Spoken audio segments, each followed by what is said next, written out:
We still do 7 NUFC Matters show a week for free. But if you want to help support NUFC Matters, then there are a few ways of doing it. Hit the like button on each live broadcast and video. This helps the channel grow. Hit the subscribe button and select the all notifications bell so you don't miss a single show.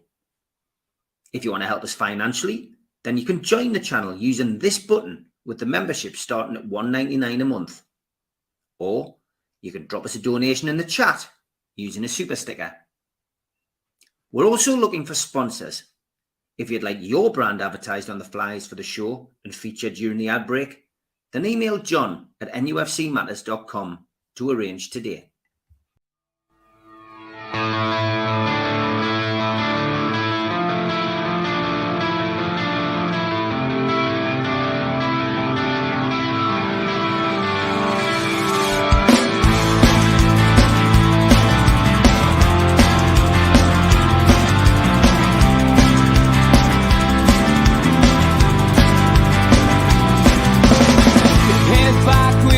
Attack. It feels like I've been talking to myself again, but it's the only way you're ever gonna learn. You look back and it's all in the past. I'm dwelling on the thoughts I cannot say to you. If I don't say the words, then maybe it's not true. And it feels alright when they come and say to you,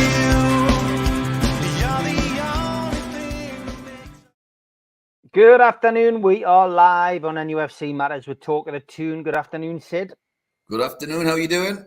Very good, mate. Very good. And a big shout out to Sid's channel, Songs from the Attic 1977. Go and subscribe. If you like your music, we'll be coming to the music section a little bit later in the programme. But first and foremost, Sid, let's talk about England, not Newcastle. England's penultimate friendly before the European Championship saw them stroll to a 3-0 win over Bosnia and Herzegovina at St James's Park last night. Kieran Trippier captained the side. Anthony Gordon missing out, still recovering from that ankle problem. 50,061 was the official attendance. There was goals from Cole Palmer, which was a penalty at the Gallagher end. Trent Alexander-Arnold and Harry Kane both scored as well. And Jordan Pickford keeping a clean sheet, given a little bit of an easier time than we'd normally be given at St James's Park, it has to be said, last time. This was the 8th time, of course, that England have played a senior international at St James's Park, and current Magpies have featured in 6 of those games. Few teething problems, though, unfortunately. I think, whoever is in charge of the highways decided to reduce the flow of southbound traffic down to 1 lane by the Angel of the North and then completely close the A1M at Chesley Street. So I've seen lots of people complaining about that. Of course, the Tyne Bridge is down to 2 lanes as well. But other than that, the only other complaints I saw were people from down south complaining about Newcastle fans wearing Newcastle tops at an England game.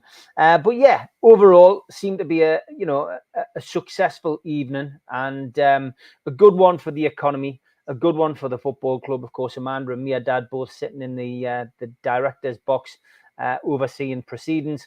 But overall, it looked like a good night. I didn't go, chose to watch it on TV. The last one I went to I found it quite boring. I've got to be honest. I'm old-fashioned in the sense that I can only watch Newcastle at St James's Park. I'll go and watch the reserves. I dare say I'd pop up to see the women's team at some point as well. But it's the first team that I'm bothered about, and that's who I'd watch. But what was it like from your perspective, Sid? You were at the game. I was at the game, yeah. I was in the East Stand, so it was weird because I was like pitch height, which obviously I've normally got a much better. I value my seat even more when I think about it, because the view's awful when you're really low down. I don't like it. I don't like being sort of level with the players. It's a totally different perspective. You can't see the whole of the game in terms of where I normally sit. So that was a bit of a downer, but it's terrible break really when I think about it. Atmosphere was really good atmosphere in the ground. So I was quite impressed by that. Pickford got quite a decent reception. Few people booed, which I think is pretty poor, to be perfectly honest, bearing in mind he's the England goalkeeper. not in red, not in an Everton strip. So I didn't think they had the right to have a go at him. I thought that was pretty poor off the odd person. But first half was really dull. It was really boring. And then the second half they came to life. So on a plus side, it looks like Southgate maybe's got into them a little bit and had a few words with them or mixed things up. And it really, there was a totally different team in the second half in terms of personnel at some point, but also in terms of the performance. I thought they played really well second half. I've written some notes here because I thought there's some really big performances. I think Wharton looks fantastic. I wish we bought him. He looks a super player. He's just, all good players have time on the ball, and he had loads of time on the ball. He just gets it, the space, simple pass forwards, always looking to go forward. He's not like a crab going side to side and doing easy passes. He's always looking to push on forward. Very impressed with him. I thought Eze was terrific. He looks a real player. Really, really impressive, actually. Who else was impressed with? Coming on, Grealish, I thought looked good. You don't realise how good his first touch is. He doesn't give the ball away. Supplied 2 goals, and he came on as a sub, so well done to him. And cracking attitude with the crowd as well, to be fair to him. I'm trying to think of who else really impressed. There was some who didn't. I thought, is it Guy, the centre-half, I thought was really poor. I thought Trippier's not a left-back. That would also be my comment, because every time he got the ball, he kept cutting in onto his right foot and knocking it sideways, whereas for us, he's on the right and he tries to push forward and then whip a ball over. That's out of his game when he's playing as a left-back, because he can't do that. So he's not the long-term answer as a left-back for England, definitely not. I also thought Maddison didn't really do anything when he came on. He's another one I probably wouldn't take to the Euros. But on the whole, it was good. The atmosphere was miles better than the last time I went 20-odd year ago when you had all the right-wing nut jobs there. You had one chant of no surrender and God save the king, but that was literally it. Just some young idiots. But apart from that, the atmosphere was really good. Loads of little kids there, so that was nice to see. Loads of parents there and nice jovial atmosphere. It was bouncing. Somebody was braying the hell out of a drum in the Gallagher.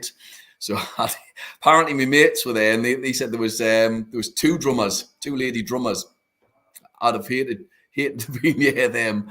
They were absolutely thrashing away on the drums, but it created a great atmosphere. It was a really good atmosphere.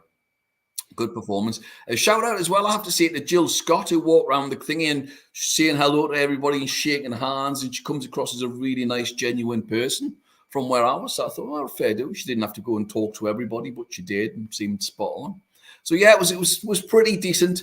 What's noticeable, I think, when you read up close, you can tell the levels between certain players in terms of their all-round natural ability. So, for example, the lad that we've been mentioned with on the wing for West Ham, what's his name again? I keep mentioning it. Bowen. Yeah, Jared Bowen. You can tell he's not of the same ability, for example, as Grealish. He has to do a little bit more to sort of get the ball and just kill it. And he doesn't have the same level of skill as some of the top-notch players. Very good player, but not top level. And you can see the difference between the top-level players. I mean, the biggest one, of course, was Watkins was terrible, in my opinion. He was awful. He was just absolutely anonymous as the lone striker for England. And Wilson must be kicking himself because he could have done a much better job, as could Tony, may I add. Harry Kane came on and was levels above. His first touch is great. His pass is good. Reads the game. Always looking to get a shot off early. Always hits the target. Top draw. World class centre forward. And you can see the levels with certain players. So that was the one noticeable thing. It was enjoyable. It's not as enjoyable. I'm going to be openly put my hands up. It's not as enjoyable as going to watch the Newcastle game, I have to say. But it was worth going there. I did enjoy it. Yep. He was direct. And what is lovely, he beats players. I'm of the old-fashioned way of, I love to see a player take somebody on and try and skin him. I just love all that sort of thing. So, yeah.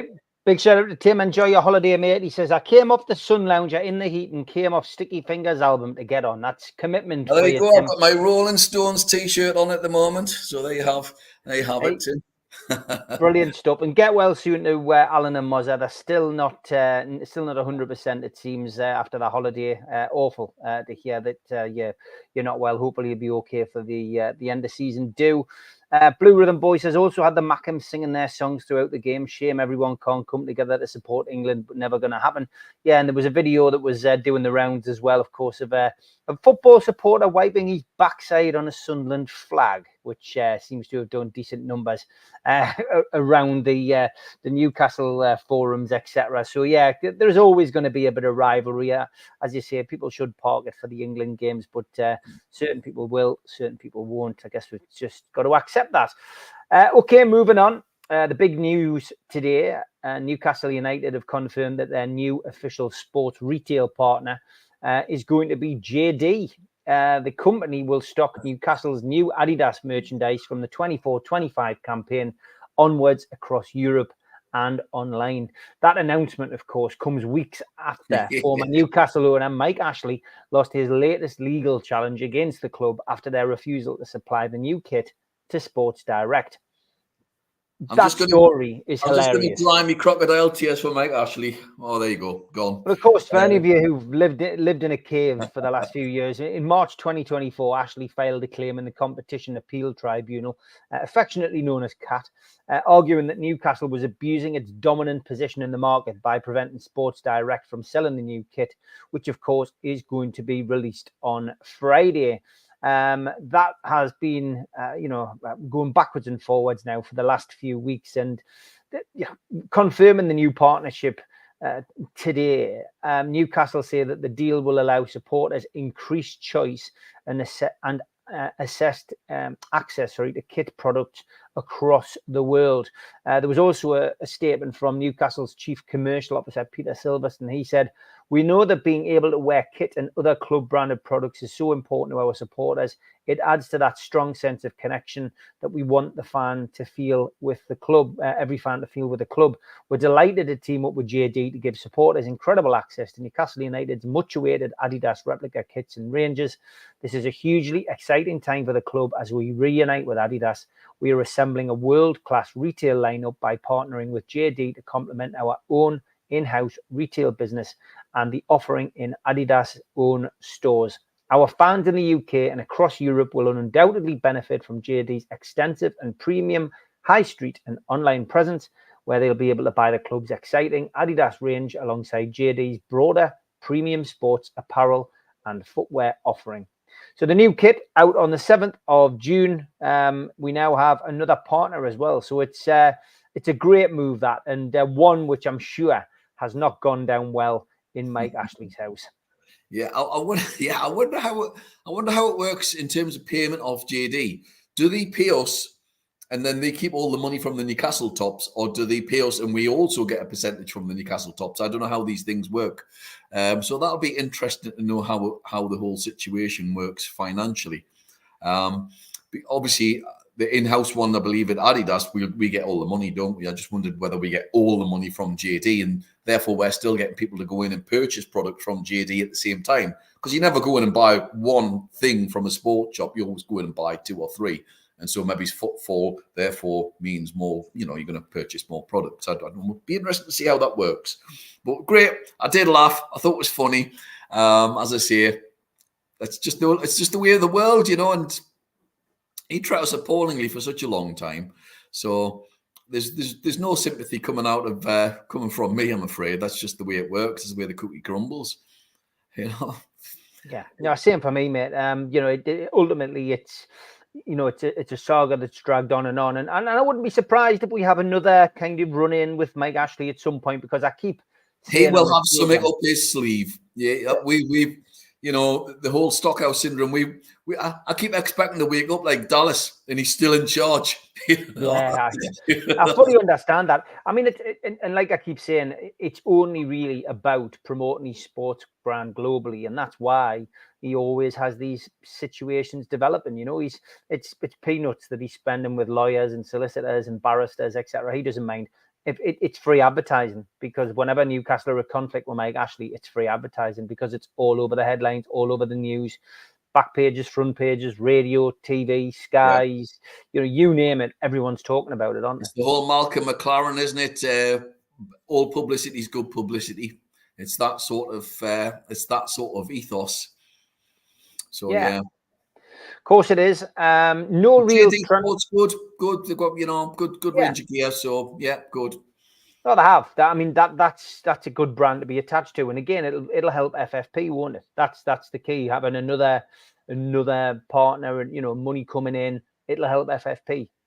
Yeah, and it's all about that, isn't it? You just want to start seeing them ramping up the numbers of different sponsors coming in now. Yeah, there you go. I mean, it looks great.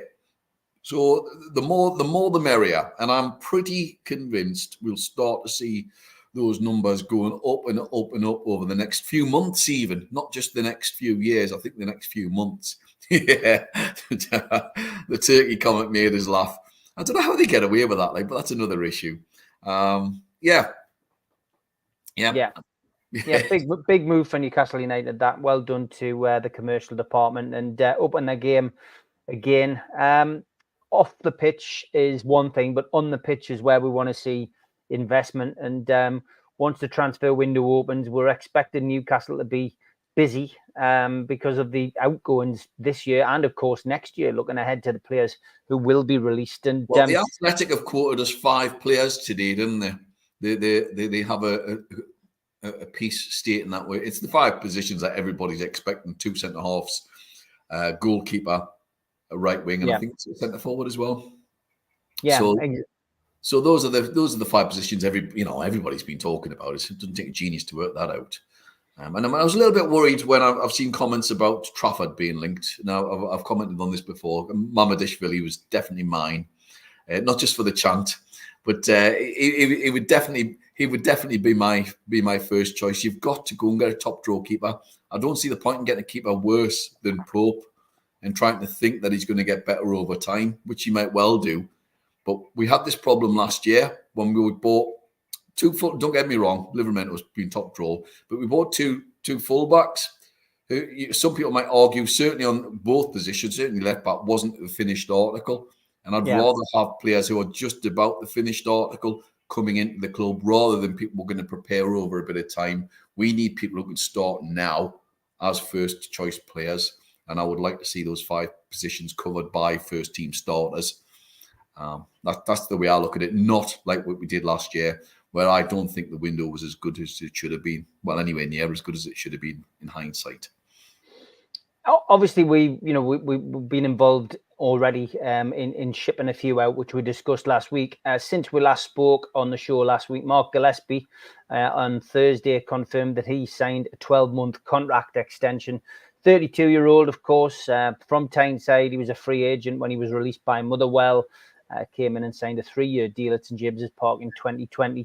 He's made a hat-trick of Carabao Cup starts, but very rarely called upon, thankfully, I guess, in a lot of ways, as his third choice keeper.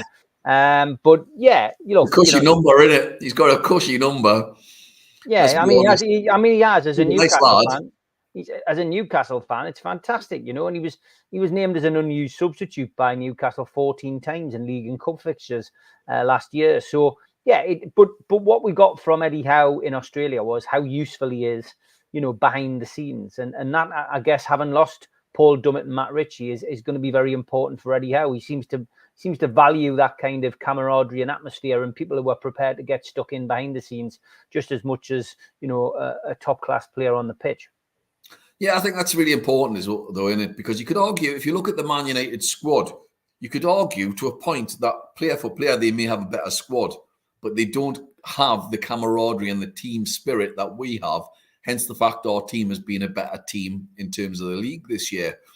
And so it does go a long way in terms of creating that spirit, that ethos, but more importantly, putting it out there on the pitch. Because there was none of that at Manchester United, trying to show the sort of antithesis of the spirit that we have, Yeah.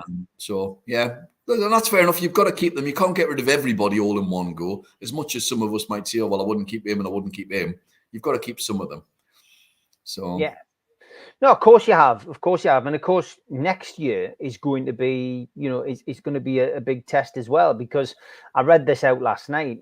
Thanks to nufc.com for putting the list together. But as well as Gillespie, you're going to have Dan Burn, Martin Dubravka, Ryan Fraser, Emil Kraft, Jamal Lascelles, Jamal Lewis, Fabian Scher, Joe White, and Callum Wilson, all out of contract. That's if, of course, they don't leave this summer.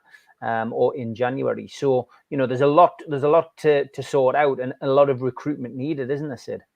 Yeah, absolutely. I mean, Waldo there, I'm assuming this is Waldo, not from the Van Halen video, inquiring how we got 25 million to spend. Well, we got plenty. I think it's a great myth that we're absolutely skint. I don't see it. And I've said it before, we've got something like 35 million or something from the Champions League. We've got 2 years of seller payments to come through. There's another 50 million. We've got the Adidas money. There's another 40 million. And then we've got more money coming through with regards to the TV revenue and season ticket money. So there's plenty of money there. And that's before we start selling players. So Blue Rhythm Boy makes a good point. He says the only way we improve is by signing players who are better than we've got and who go straight into the 11, the current 11, and then drop to backups. And it's the Kevin Keegan ethos of buy better players. Yeah, he's saying talking 41 million for Mama isn't the money better spent elsewhere. Position-wise, he says. You build from the back. And the most important player, in my opinion, is the goalkeeper. You want my honest opinion? I think we're getting played again by an agent there, though, Sid. I mean, I don't think he'll come. But I certainly don't want to see a keeper who's second choice. You either buy a top draw keeper or don't buy one. I tracked that story back last night, and Blue Rhythm, but Tim Cairns mentioned, and there we go. He goes, yeah, you realise when you're on holiday, looking through Twitter, how much dross regarding in the know signings. And I mean, if you trace the story back, the prime example, isn't it? If you trace that 41 million pound story back, it comes to it ends up with it's like an X account, which is hardly got any followers. It's just been put out there. I think it's a Spanish kind of account, but a lot of this, and we've discussed this before again as well, is that a lot of this can be agents running Twitter accounts just to whip up a little bit of interest in their player. Yeah, or agents having words with so-called in the knows. I mean, there's 2 or 3 of them, honestly.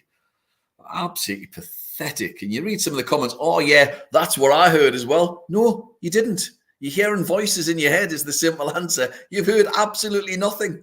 Because Terry from down the road hasn't heard some story that he's heard in some chip shop because somebody from the club's told him. It's not true. It's absolute pony.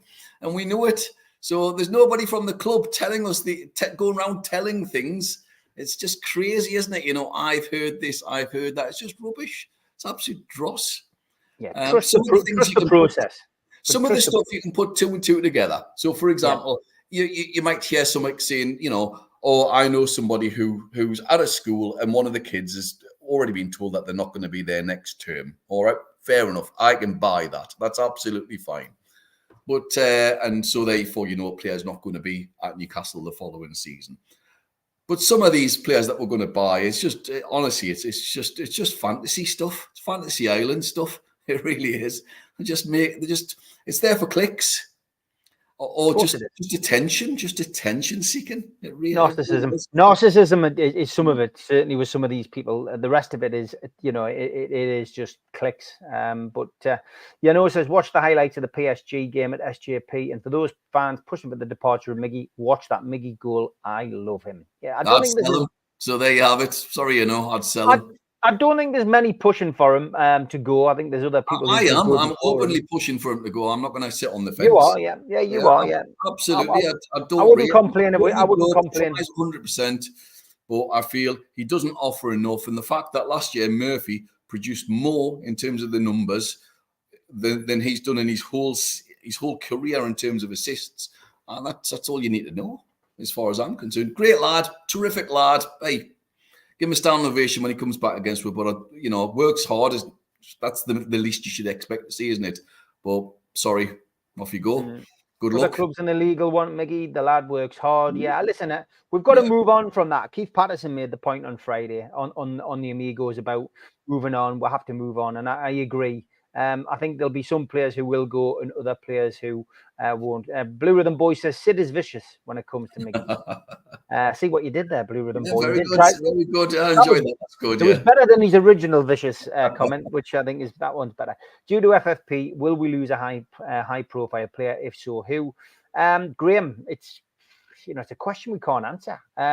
You just hope we won't. I think. Well, Ben Jacobs today brought up the Bruno conversation again, didn't he? I've read that today that he put online, saying that City have definitely inquired and they're the only team who could probably buy him and they're definitely interested. And a noticeable, De Bruyne has put a thing out today inferring that he may be interested in going to Saudi Arabia. What's really nice? De Bruyne has actually openly said it, not for the football challenge, not to change his lifestyle for the cash. He's openly said it's a hell of a lot of money. Who could turn it down? And you think that's more like it. I don't want to hear any of this rubbish. It's I'm going for the lifestyle and all the rest of it. So yeah, there is that chance. If Bruno goes, and we just have to live with it. It's not the worst. It's not the end of the world. I'd be devastated if we lost Isaac. I'd be gutted if we lose Bruno, if I'm being perfectly honest. I think he's a great player. But you can't tell me we haven't got 3 or 4 players lined up just in case. Yeah. Otherwise, you wouldn't be doing your job properly. So, and we've been around the block long enough. We've seen it all happen before. And we're not that same club anymore. Obviously, we're not the Beardsley, Waddle, Gascoigne club anymore in terms of you buy them to sell them and not bring anybody else in. Or if you do, it's dross that you bring in. We know that the money's going to be invested heavily on the benefit of the club. And I'm trusting of the hierarchy enough. I think it's probably the first time I've ever said this with regards to Newcastle hierarchy, that they'll go out and do the right thing and buy better players or buy players that'll be for the benefit of the club. Like Liverpool did when they sold that player to Barcelona and they bought in 3 world-class players. Yeah, Kevin De Bruyne has said Saudi after his contract ends next season. Yeah, I've seen that. The amount of goals we conceded last season has a lot to do with the lack of strength in midfield due to injuries. Lots of injuries last season, of course. Can't pronounce your name, unfortunately, but good point. Buy a right winger and Yankuba Mintez, no registration required. Gibbs White, Shirky. He plays in France. He's a terrific player. He's got a bit of a temperament issue, apparently. I don't know whether that's true or not, but he looks, is it Ryan Shirky? Great player. Looks a real player. So, yeah. Mm-hmm. Doug Hall says, when Gillespie leaves, I'd love to sit on the bench for 10 grand a week. I'd give the tea lady a hand too for no extra money. And Robert, big thanks to Robert. Join the queue.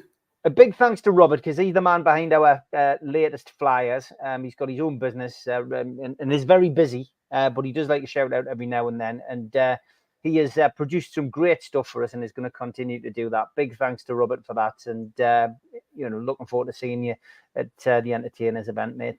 Blue Rhythm Boy says, I've always felt that Tonali signing was a contingency plan for Bruno going this summer. Yeah, interesting thought. I didn't read Robert's comment down, did I? We survived selling Andy Cole. I thought it was the death knell at the time, yeah.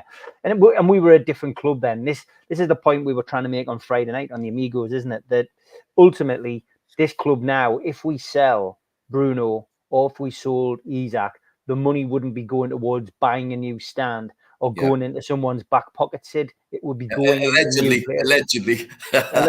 It would be going into the football club and spending to bring in new players. Absolutely, and sometimes you have to make a sacrifice. Yeah. To move forward, it's not great, and we'd all be choked. Let's be honest, because he's been nothing short of fantastic. He made my all-time 11. That's how much I rate him. But I wouldn't be devastated. He's gone. All right, fair enough. Good luck to the lad, and I'll give him a round of applause when he comes back to the club, as long as he's not wearing an Arsenal shirt. And you move on. If it was Isaac, I'll be absolutely choked because I'm not sure you can go out and replace that sort of centre forward. He genuinely is for me, he's a world-class centre forward. Just before we move into the music section of the show, what do you make of the links between Minty and Everton? Would that be a permanent move, do you think? I don't think they would loan Minty to Everton. I don't think we're at that stage where we're going to be loaning players out. And, I think you'd benefit more from a move in this country. I think a championship move, maybe Middlesbrough or something like that would be more beneficial for them. I mean, it's a funny one, isn't it? Because I think I mentioned the other week the comment that we could theoretically, we could sell him get 25 million for him with a buyback, a conditional clause in, and the other for the same amount, and then the other clause is you sell him and you get. I think Man City have in Cole Palmer's clause 40% sell on. He was terrific, by the way, last night. He's another sort of player who's streets ahead of others in terms of his touch and his all-round vision of the game. By the way, we were apparently Howe was after him and we couldn't afford him at the time. He's top notch. He's top notch. But yeah, so we could do that, and therefore theoretically you're almost loaning him out for 2 years, and you get your money back, and you've got a financial hit in the pocket. And if he works up and he looks great for 2 years, you won't buy him back. Exactly. Blue Rhythm Boy says, can't miss what we've never had. Selling Minty is an option to raise funds. Graham does say, though, that Everton would need a credit note. Yeah, that's a good point. It could go against Braithwaite, couldn't it? He could be a Braithwaite. Yeah, Braithwaite was he came on and got booked last night, didn't he? Yeah, he's massive. Big lad. Yeah, big lad. He's a good player. I really rate him. I do actually rate him very highly. So, yeah. Okay, we've got 300 watching live. That means there's 200 of you watching on Facebook, LinkedIn, and Twitter. During the ad break, please open another window on your computer, open YouTube, and just subscribe. You don't have to be a member of YouTube. You don't have to join YouTube. But if you just hit the subscribe button, search NUFC Matters, and hit the subscribe button, it does us a big favour. Second half of the show, we'll bring Rob in, and we'll be talking a little bit about music after the ads. A big thanks to all our sponsors, Skips and Bins, telephone 0800 25 45 25 3, email inquiries at skipsandbins.com, website skipsandbins.com, easy contract free and pay-as-you-go waste collection. Thanks to Mr. Vicky's Sauces, handmade in Cumbria, their website mrvickies.co.uk, telephone 01768 210 102, or email info@mrvickies.co.uk. Thanks to United Group Travel. There are no strangers in our tours, just friends you haven't met yet. Their website, unitedgrouptravel.com. Email beverly.ugtl@gmail.com. Telephone 01670 632 460 or mobile 0791 666 4174. Thanks to Media Arts for the technical side of things. And you can also find us as a podcast on iTunes, Spotify, or other podcast providers. You can subscribe to the channel by hitting the subscribe button underneath this video. Hit the all notifications bell so you don't miss a show. Hit the thumb up to like the channel and click share to your social media. If you want to join the channel, then click join for as little as $1.99 a month. If you want to become a member, for a one-off £25 payment, email john@nufcmatters.com or go to membership at the website nufcmatters.com. If you've got a smartphone, hold your camera over the QR code and it'll take you straight there. We also help the food bank on this channel. Go to nufcfansfoodbank.co.uk to the matchday bucket and you can leave a virtual donation today.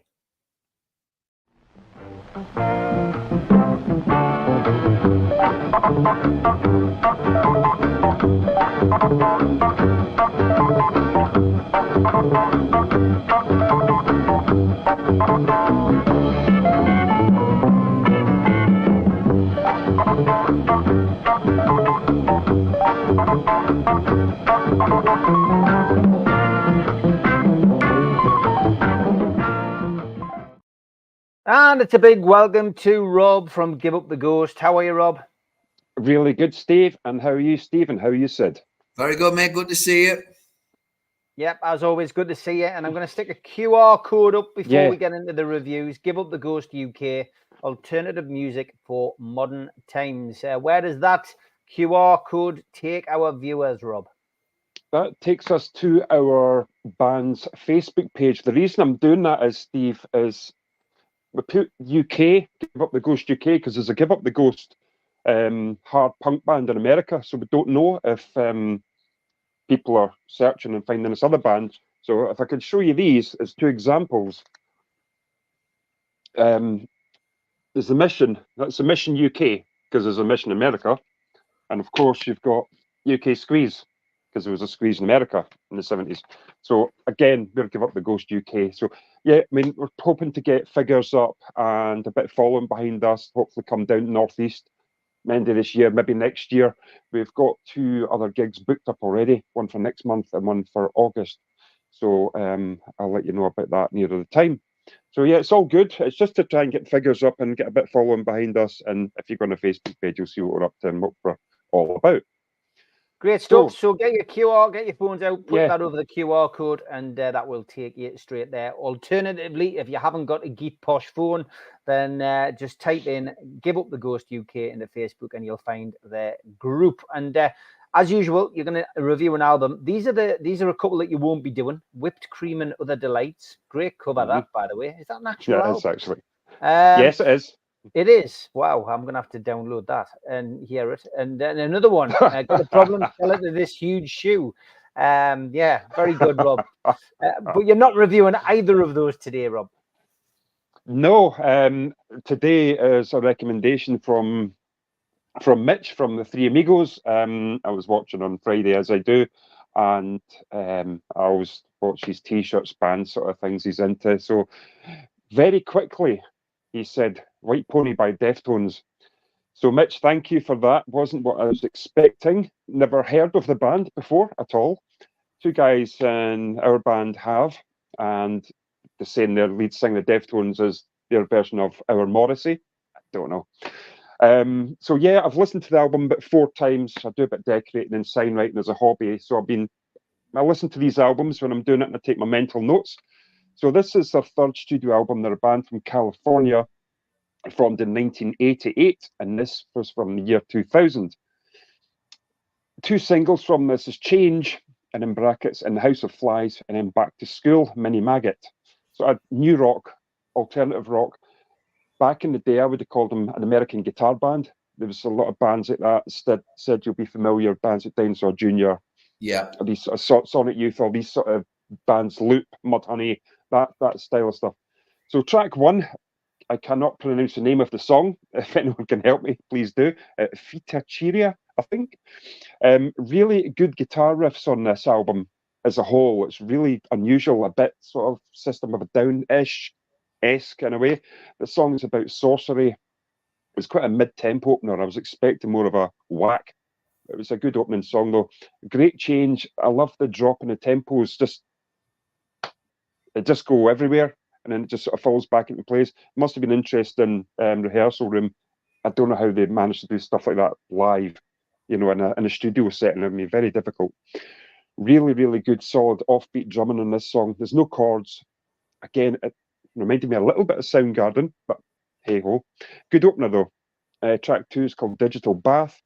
Solid drum opening again. Really, really good tone. See the recording, the drums, it's really, really good. What I will say is the drummer is tighter than a hula hoop around Russell Grant. He's that good. Really, really tight. Really atmospheric song. Brilliant texture and guitar parts on this one. Really, really good big build up on the chorus. You've got track 3 is called Elite. This is the one I thought I could have opened with. It's like bang, in your face, new metal. The staple sound. Sonic Youth meets Marilyn Manson. That's, really, really good bass runs on this. Solid drumming again. I love the unusual vocal effects on this one. It's really interesting. I mean, there's a lot of effects I've never heard before with all the bands. So, I mean, this is sort of part of the journey of music. Then you've got RX Queen. This is featuring Scott Weiland, who is unfortunately no longer with us, was the lead vocalist for Stone Temple Pilots, and he was also in Velvet Revolver. Drop beat drumming, a single note guitar intro, and then again, smack hard distortion. Again, I love the unexpected changes in direction in this song and on the album so far. I hear as well, a little bit of trip hop and a little bit of hip hop influence as well in the background. Definitely can, especially on some of the drum beats. Then you've got Street Carp.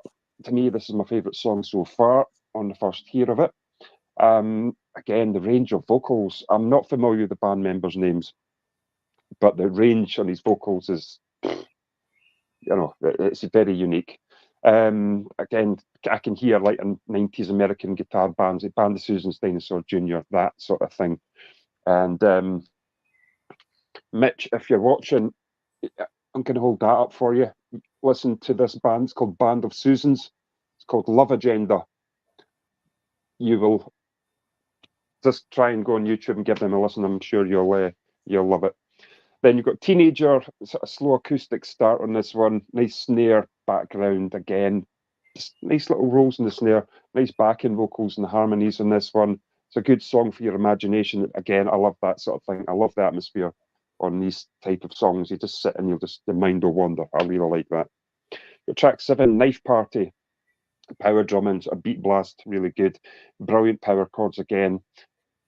Drops down tempo again after the first couple of verses, bang, back up again. Well-controlled vocals, clear lyrics as well, I must say. I wasn't expecting that. I was expecting sort of more of a, sort of black metal band sort of thing, sort of style. That's what I was expecting.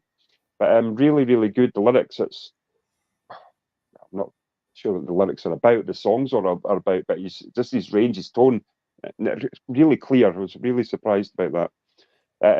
Then you got a track number 8 called Korea. Opens with a didgeridoo. Again, wasn't expecting that. Then full-on chords, solid offbeat, 4-step, sort of hip-hop style drumming again. Manic song, belted out with angst, definitely. Another strong song. You got Passenger, guitar effect opener. Again, I don't know what the effects are on these guitars. I don't have a clue. I'll leave that to the guitarists.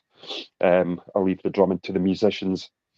Nice echo on that again, solid drumming again, smack. It's just really, really good. I love the sound of his whole kit. And you pick up his 10-inch, these splash cymbals here and there. It's just the clarity on it. The recording is brilliant on the final mix. This is a mid-tempo, it's got like a horror poetry feel to it. It's a cabaret horror. That's what I get from it. Then you've got Change in the House of Flies. Again, moody first section, nice guitaring again. I think what's missing slightly for me is the mix on the bass guitar. Mitch, if you're watching, you will understand if I say And Justice for All album by Metallica with Mr. Uncle Lars turning the bass tracks down in the final mix. Oh, it's atrocious. Out of spite, yeah, that could have been their And best album, in my opinion, with a proper bloody bass mix. 100%. The songs in that are brilliant, and then people jump to Ride the Lightning. But yeah, I totally agree with you there, Sid. Absolutely bang on the money with that one.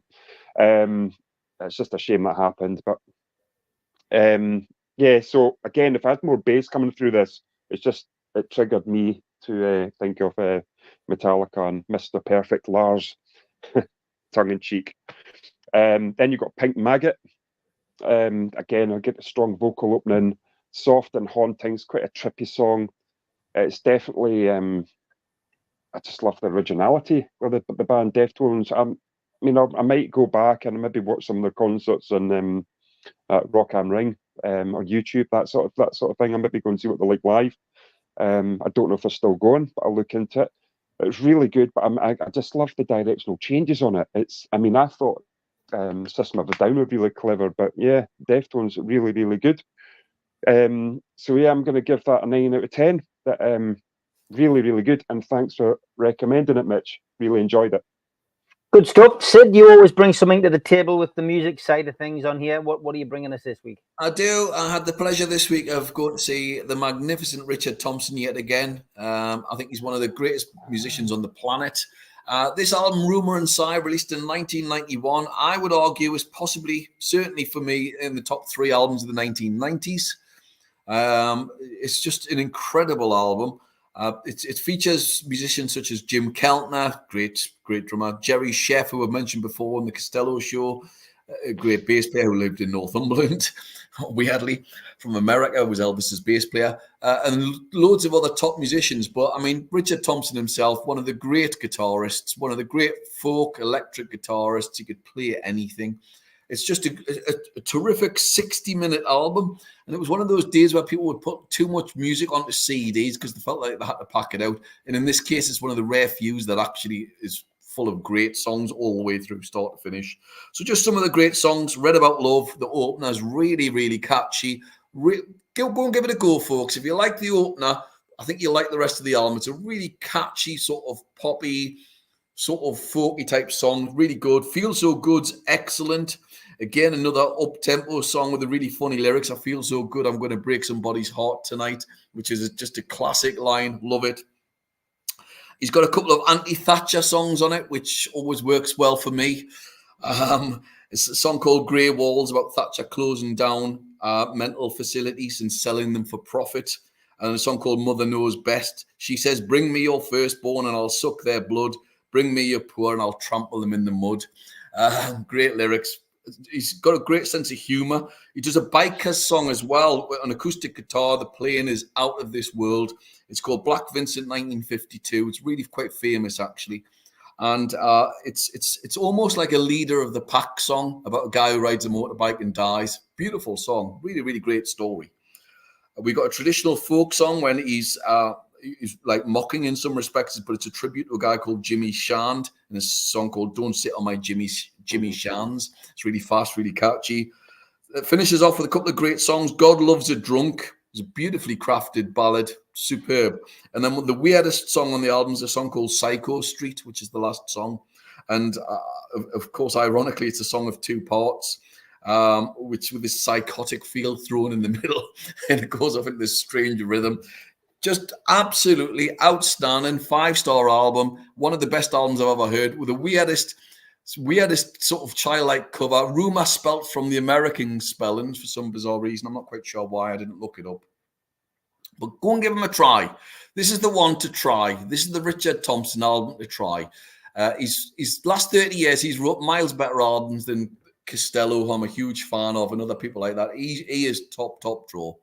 And if you get the chance to go and see him, do, because he's brilliant and he's very funny as well. Great. Yeah, great. my dad and my mate Dave were there as well. They love it, Yeah. and they're away down to see him in London as well. Yeah. So they're big fans. Yeah, he's top notch. He's top notch. And the next thing is I've got his book up. His book's interesting as well. It's an interesting story. His story. He's from a middle class background, and he talks about his upbringing, which was quite nice. He's got a Scottish father, so he's one of these guys who doesn't speak with a London accent, even though he's from the middle of London. He's almost got this odd accent, which could sort of be part Scottish. It's really strange. Talked about how he got into guitar. His first band, he's in a band called Emile and the Detectives with Hugh Cornwell. And he was teaching Hugh Cornwell at the Stranglers how to play guitar. He talks about how he did a session musicians, like 17 and 18. He was a session guitarist in London with Jimmy Page and a few others. He was one of the big ones. He formed Fairport Convention. He joined them, and he talks about the death of the drummer Martin Lamble at the age of 19. I mean, you can't imagine, can you, 19 touring around and your drummer dies? It's terrible, really sad. And then he talks about falling in love and becoming a Muslim in the 1970s, which he's still a Muslim. So it's an unusual path that he's taken. It just goes up to 1975 and it stops there. It's certainly worth the read. He's a very interesting and fascinating guy, and what a player! What a guitar player! He's incredible. He's an incredible player. So yeah, get the chance to see him. Go and see him. Can't recommend him enough. Okay, good stuff. Blue Rhythm Boy said, which of the Beatles albums does Rob think is their best? Before you go, Rob. Nobody's going to like this, but I don't like the Beatles at all. To me, I'm more of a, because Sid's wearing the t-shirt and you were mentioning it earlier on, but I don't like the Beatles at all. I like the song Tomorrow Never Knows because the Mission covered it. I tried to like them, I tried to listen to them, but I didn't. I just preferred the Stones. It's just one of those things, you know. I'm shocked. You had Oasis, Blur. I mean, is it James Last, Mantovani, Stones, the Beatles? I honestly have tried. I bought Rubber Soul, Skinner did Sweet Revolver. Home Alabama. Yep. Oh, that's so interesting. no, but I mean, I done it. Remember, I done the review with the Revolver, and that was okay. It was a bit trippy, but it's just not for me. That's it. Yeah, it takes, you know, sometimes you had that whole Beatles and Stones thing, and I get it. The first band I ever loved, I watched those Beatles cartoons in the 1970s, about 71, 72. Me and my brother would watch the Beatles cartoons. I absolutely loved them. I still love them. They were probably my top 5 favourite bands. The Who would probably be at the top. Bowie's my favourite artist there, but probably the Who. and others as well, Queen. Yeah. But oh God, the Beatles are just great, man. I know. We've done a show on it, by the way. Go and check our show because we rank the albums. We've got the American guy on as well, so it's interesting to hear an American view of the Beatles. That's quite different. Yeah, I'll watch that. Yeah. Don't forget as well, if you've got a smartphone, put your phone up, get the QR code, give up the Ghost UK alternative music for modern times. And if you want to see Sid and Rob and chat about music, they will both be at the NUFC Matters live end of season party, 20th of July. Tickets are a tenner. Proceeds going to the Dementia Matters charity. Gibbo and Supermac on stage and Ask George, and an acoustic set with Trev and Gaz from the Long Sands. Tickets a tenner from nufcmatters.com or newcastlelegends.com. Rob, as always, been a pleasure. See you next week, mate. Okay. Cheers, Take guys. care, Rob. Bye-bye. Great to have Rob on. As always, give his band a bit of support, even if you're just doing it on social media. It does help. Miller time is how nufc.com announced Brad Miller's appointment. And again, that's something else that's happened since we last met. Sid came in as the club's new chief operating officer. He's going to lead on capital investment strategies and will work with the club's existing operations team to ensure Newcastle United continues to provide exceptional experiences across all sites. No real football background, this guy, but does come with a hell of a CV and gets things done. He's a chartered surveyor by background. He's provided leadership for a range of major transformational projects during his career, which includes the delivery of the 1.3 billion transformation of Manchester Airport's Terminal 2, which led to a lot of speculation from ITK accounts that he could be being brought in to help with the rebuilding of the stadium or even a new stadium. But it's another high-profile appointment off the pitch, mate. Yeah, I think that's a fair point as well in terms of what people make. And, if you've got the experience, then bring them in, bring them all in, and also, as you say, it brings another body in with a different skill set. Go and give them a listen, man. It's just a different body, as I say. Different skill sets are what's required. I think if you get everybody who's got a football mindset, it doesn't work. Bring somebody with a different set of skills in, and they're going to create something different within the club. I have no problem with that whatsoever. And these airport-based skills are transferable in most cases. That's what we teach. Nobody has the same job for the rest of their lives these days, very rarely. So yeah, I'm sure he'd be absolutely spot on. They'll have gone through the rigmarole to pick the right character properly. I'm sure that's the case. And yeah, good. And as I say, you bring something very, very different to the table. You might have two or three of them sat literally sat around a table saying, "What about this?" He might come in from a totally different perspective, and then everyone goes, "Oh, why didn't we think of that?" And that's exactly what you need. So yeah, I'm all in favour of that. And I mean, when you think about it, I mean, Penfold was allegedly doing all these jobs beforehand. You can't imagine it. These 20 other jobs. Charlie, I do apologise. You can't imagine somebody doing all of these jobs. It was the club was just a ghost ship, wasn't it, at the end there? Because it's impossible. You can't pick madness of the specials. It's a dead heat.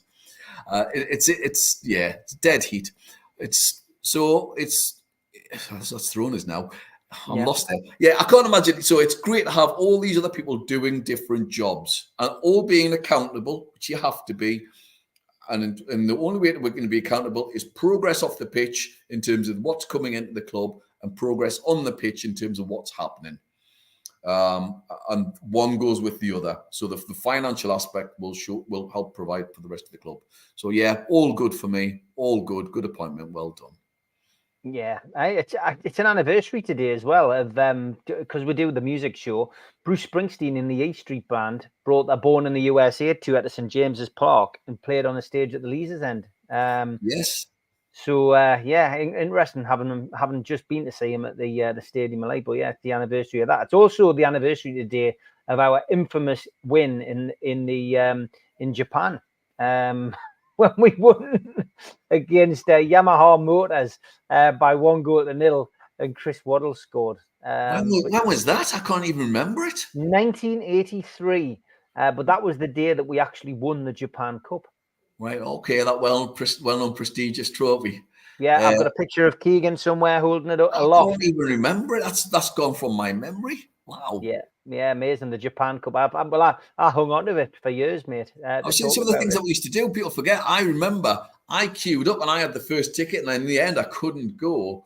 And I queued up for ages, and I got the first ticket for the Newcastle Sunderland friendly pre-season. And I think it was like 1982, might have been 83. Somebody can correct me. But I couldn't go, but I queued up. I was first person at that horrible little hut that they used to have. So I got ticket number 1. Yeah, I mean, you can't imagine a pre-season friendly with Sunderland, can you? I mean, it's just nuts. Some of those sort of things that would happen. Yeah, bizarre. But yeah, so it's happy anniversary. Kevin Keegan lifting up the Japan Cup. Fantastic. Great days, great memories. And yeah, see, we did win a trophy back in 83. Just finishing up on Toon, I guess. He's Toon's chosen Chelsea. Yes. Yeah. What was your feelings about that when you saw that? I think it was on the cards, wasn't it? You know, the minute that you'd started seeing Chelsea being linked, and the fact that he doesn't have to move house.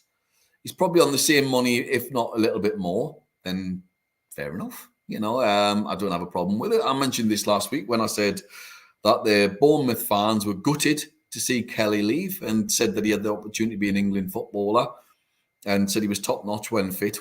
I had the phrase when fit. However, Tosin, the Fulham fans were almost comparing him to Titus Bramble, where he was superb for 89 minutes and he would do something stupid and said that there's a mistake in him. You know, he was free, and you would hope that Howe would iron those mistakes out. That was the hope, and he could therefore turn into a top player. But he's gone elsewhere. So be it.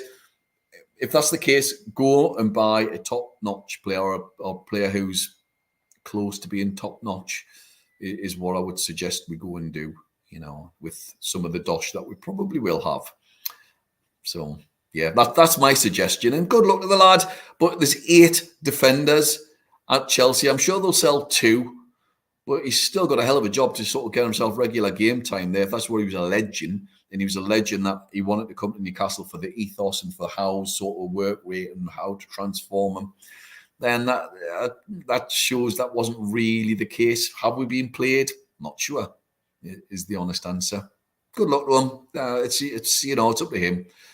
We can do better. And onwards and upwards.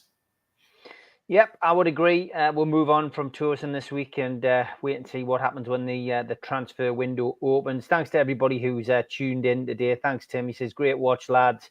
And yeah, lots of positive comments. Thanks to everybody in the chat as well. If you're watching on Facebook, LinkedIn, or Twitter, please go onto YouTube and search NUFC Matters and hit the subscribe button. It does do us a big favor. Costs you nothing. It is free. We do 7 shows a week. I'm back tomorrow night at 6 o'clock with Geordie's here. Geordie's there. Thursday night, we're doing an Ask Supermac night. Gibbo is on his Jolly Hollies, but Supermac will be joining me on Thursday, so you can ask Supermac anything you want. Always a good show, that. And then Friday night, as always, we'll be doing the Amigos, but we will be back with Sid and Rob for Talk of the Toon next week. Until then, have a good week, Sid. Take care. Take care, folks. Bye-bye.